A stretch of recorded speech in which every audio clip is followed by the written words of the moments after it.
Oba!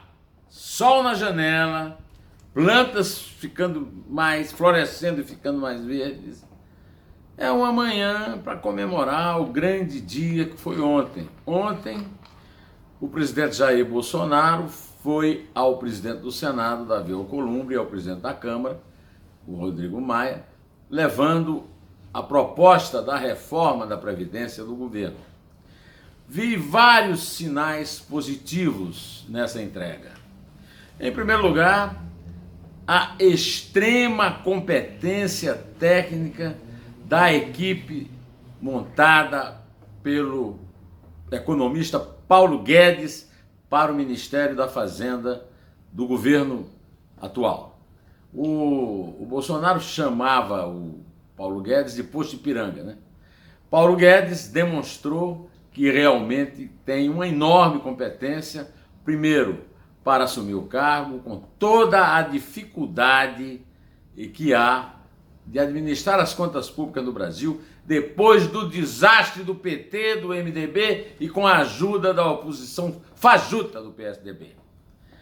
Eu já tinha comentado, inclusive, eu estava de férias na praia em João Pessoa, o entusiasmo que eu senti em relação ao discurso que o Paulo Guedes fez na própria posse. Tenho aqui acompanhado o trabalho do Paulo Guedes e só vejo motivos para elogiar. Em relação à Previdência, também quem tem tido um papel importante é o deputado Rogério Marinho. Tenho elogiado o deputado Rogério Marinho desde há muito tempo. Ele é filho de um deputado, Djalma Marinho, da UDN do Rio Grande do Norte, mas perdeu a eleição, a última eleição para a Câmara no Rio Grande do Norte, porque foi o autor da excelente reforma trabalhista que se deve muito mais a ele do que ao governo Temer. Agora, no Ministério da Fazenda, ele está fazendo um trabalho exemplar. O Paulo Guedes mostrou liderança, porque compôs uma equipe competente, mostrou firmeza de propósito, e hoje, inclusive, na Rádio Eldorado, ao fazer meu comentário, eu tomei emprestada uma frase dele a respeito da Previdência e achei que ele substituiu qualquer comentário que eu pudesse fazer com muito mais autoridade do que eu. Quando ele disse que a Previdência Social no Brasil é uma fábrica de privilégios e uma destruidora de empregos. E ele fez até uma imagem que deveria ser usada com competência, com criatividade, na campanha publicitária do governo para convencer a população da necessidade da reforma da Previdência. Essa frase é o seguinte: para cada emprego que se tenta criar no Brasil, se perde um. Um emprego, o que se gasta num emprego é jogado fora em privilégios, em despesas, em rombos. Pense nisso. Aliás, o Paulo Guedes tem uma bonita voz e comunica muito bem, né? Não é assim muito bonito, mas eu não posso reclamar disso, né? Pois é, então a primeira observação que eu vou fazer é especificamente em relação à eficiência técnica da equipe que produziu um programa que realmente, como disse o Paulo Guedes, como disse o Rogério Marinho, como disse o Jair Bolsonaro, é mais justo e é um corretivo para o problema do rombo que foi provocado pela corrupção, pela má gestão e pela burrice dos ex-presidentes Lula e Dilma. O Temer até que tentou consertar, mas se perdeu depois que perdeu a moral naquela conversa com o Joesley Batista. Além disso, o Bolsonaro, eu também fiz questão de tocar na Rádio Eldorado uma frase do Bolsonaro em que ele pede desculpas pelo fato de ter combatido a reforma da Previdência. Isso eu acho um bom alerta para as pessoas que ainda acreditam em certas narrativas fictícias, como o rombo da Previdência não existe, a reforma vai sacrificar só os pobres, e se a reforma sacrificasse só os pobres, eu seria o primeiro a ser contra ela. Ao contrário, a reforma do Bolsonaro, do Paulo Guedes e do Rogério Marinho é uma reforma que também corrige esse tipo de injustiças. Eu sempre combati aqui o privilégio, acho que todos os privilégios tinham que acabar, mas tenho muita noção de que essa reforma é muito corajosa e difícil, não vai ser fácil aprová-la no Congresso. De qualquer maneira, a opinião pública pode ajudar muito. E os governadores também se reunirem em Brasília, só que os governadores vão querer tirar um pedacinho lá deles, né? Então, eu também citei no meu comentário hoje na rádio um artigo brilhante que o professor sênior da USP, Roberto Macedo, fez para defender a reforma da Previdência e até recorrendo a uma frase muito famosa do presidente John Kennedy, que pode ser usada agora pelo Bolsonaro, né? Ele disse que o Bolsonaro é o chefe da família brasileira e devia lembrar essa frase que John Kennedy pronunciou no discurso de posse dele nos Estados Unidos em 1961. Não se pergunte o que o país pode fazer por você, mas sim o que você pode fazer por seu país. Ou seja, é um dia de muita inspiração para mim, mas tem um lado negativo, né? Eu até acho que não vai ser tão difícil passar no Congresso, mas vai enfrentar aqueles boicotes, aquelas sabotagens, e começou ontem. Mas começou destacando um contraste, o contraste entre a competência, a eficiência e a capacidade de transmissão da equipe que fez a reforma e a canalice ridícula de um partido de extrema esquerda chamado PSOL, que ficou fazendo um malabarismo com laranja e usando uma bata laranja para se referir aos escândalos de laranjas no PSL de Minas e em Pernambuco. Em primeiro lugar, nenhum daqueles ali pode reclamar de inocência, porque tem deputado do PSOL metido nessa coisa do rachuncho lá na Assembleia do Rio, e nenhum partido dessa tal de resistência democrática, aliás, resistência à democracia, né?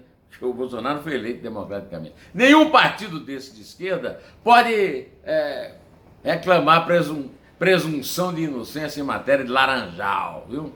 Nenhum daqueles parlamentares ridículos. Que coisa ridícula aquilo. Aquilo eu não considero uma gozação contra o Bolsonaro, não. Ou contra o PSL. Aquilo é contra o trabalhador. Esse trabalhador que perde um emprego para se criar o outro emprego no atual sistema da Previdência. Bom, essa não é a única notícia ruim produzida do lado esquerdo do dia ontem, que foi um dia praticamente todo dedicado à reforma da Previdência levada ao Congresso. Tem também a notícia de que o senhor Dias Toffoli está antecipando o 70º aniversário de Guido Mantega, seu ex-companheiro no governo do PT, do qual ele era advogado-geral da União, e o Guido Mantega foi ministro da Fazenda, para que ele não seja condenado por ações da Lava Jato. É que existe uma coisa ridícula, e eu acho que falta fazer uma correção nessa lei. Eu acho que o governo com o Moro e com o Bolsonaro poderia propor uma modificação nessa história de que uma pessoa com 70 anos se torna, diminui o prazo de prescrição, se torna praticamente impune. Então um ladrão como Paulo Maluf se beneficia disso. Agora um ladrão como Guido Mantega. Guido Mantega é um ladrão da pior espécie. Um ladrão que achacou empresários e burocratas das estatais no gabinete do Ministério da Fazenda.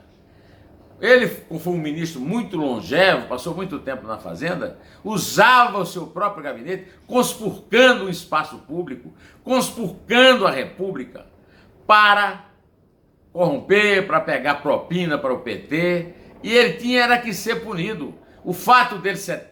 Eu vivo dizendo isso, não é a primeira vez que eu vou dizer, não. Eu tenho 67, daqui a 3 anos eu vou ser beneficiado por essa lei estúpida. Sou contra, estou aqui em plena atividade mental, em plena atividade profissional, e não tenho nada a reclamar. Então eu não tenho nada que ficar pedindo prescrição mais rápida para quem tem 70 anos. Ao contrário, essa era uma correção que a liderança política dos políticos que estão no poder agora poderia modificar, acabar com esse negócio de privilégio para quem tem mais de 70 anos. Aproveitar esse pacote da Previdência, que está aumentando, que está criando uma idade limite de 65 anos para homens e 60 para mulheres, também para acabar com esse privilégio de quem tem 70 e está em plena atividade intelectual e profissional e, no entanto, quer ter essa impunidade. Aliás, uma impunidade que atinge também o senhor José Serra. O senhor José Serra é senador, está criando e escrevendo leis e está alcançando, através dos 70 anos, a impunidade para não responder por alguma coisa complicada, viu? Pegaram agora o senhor Paulo Vieira, o Paulo Preto, que nem do PSDB mas era o homem de confiança do Serra, que era o governador, e do Aloysio Nunes Ferreira, que era o seu... que foi quem o indicou para o governo. O Serra não tem nada que gozar com coisa de 70 anos, então para isso tem que acabar com essa lei. O Aloysio Nunes, eu já falei aqui, era o motorista, era o segurança do Marighella, mas não estava lá na Alameda da Casa Branca quando o agente trale do DOPS, do Fleury e do Tuma fuzilou o Carlos Marighella com um tiro na cabeça. Pois bem, além disso, eu quero aqui agora pedir desculpas ao líder do governo, o senador Fernando Bezerra Coelho, porque eu disse que ele foi ministro 2 vezes. Não, ele foi ministro só uma vez. Ele pediu a uma moça muito simpática, me escreveu no WhatsApp pedindo para eu corrigir isso. Agora eu queria lembrar ao senador Fernando Bezerra Coelho que ele fez parte do governo, do pior governo da história da República Brasileira. Eu fico impressionado que uma pessoa consegue conviver como ministro de uma pessoa burra, tapada e desonesta, intelectual e pessoalmente, está sendo provado isso agora nas delações premiadas, a Operação Lava Jato, como a senhora Dilma Rousseff. O senador continua dizendo o seguinte: Vossa Excelência pertence à velha política. Vossa Excelência, senador, lembra a minha querida historiadora Isabel, descendo de Duarte Coelho, lá dos primórdios da capitania de Pernambuco. Eu até falei na Constituinte de 1823 de Dom Pedro. Nem aqui, é muito antes, na capitania de Pernambuco.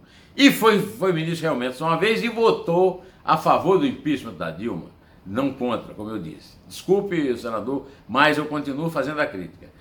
Vossa Excelência não é indicado para ser o líder do governo, mas eu espero que tenha muito sucesso. Eu espero que Vossa Excelência leve a reforma da Previdência à vitória no Senado. Passar primeiro pela Câmara, depois vai para o Senado. Não é fácil, mas não é impossível. Eu acho mais difícil é superar essa cúpula do Judiciário que continua a serviço do PT, através do presidente do Supremo Tribunal Federal, que age. O Ricardo Lewandowski agia como presidente do Sindicato dos Morcegões. O senhor Dias Toffoli age como se ele ainda fosse o advogado-geral do governo do PT. Ou melhor, como se ele ainda fosse o advogadinho particular do Zé Disseu e do PT.